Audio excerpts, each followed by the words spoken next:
Bonjour, avec cette vidéo, vous allez pouvoir remplir la section 9.2.2, l'expérience aléatoire avec ou sans ordre. Commençons avec l'expérience aléatoire avec ordre. Lors d'une expérience aléatoire à plusieurs étapes, si l'ordre implique que deux résultats sont différents, alors on parle d'expérience aléatoire avec ordre.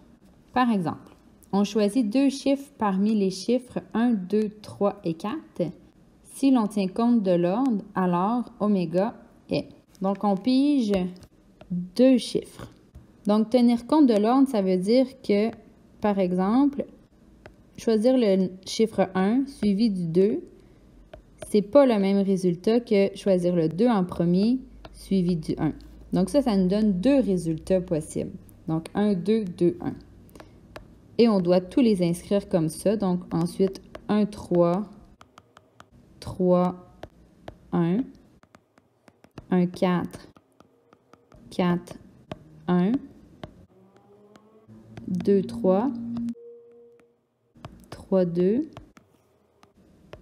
2, 4, 4, 2, 3, 4,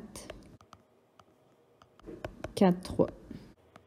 Alors, dans ce cas-ci, on a 12 résultats possibles si on tient compte de l'ordre. Expérience aléatoire sans ordre, donc là, c'est le contraire. Donc, dans l'exemple précédent, les résultats 1, 2 et 2, 1 seraient le même résultat. Ça veut dire que ça compterait seulement pour un même résultat. Donc, avec la même situation, si on ne tient pas compte de l'ordre, nos résultats pourraient être 1, 2, mais là, 1, 2, c'est aussi 2, 1 en même temps, donc on ne le réécrit pas. 1, 3, 1, 4, 2, 3, 2, 4 et 3, 4. Donc, dans cet exemple-ci, on a 6 résultats possibles, alors que tantôt, on en avait 12.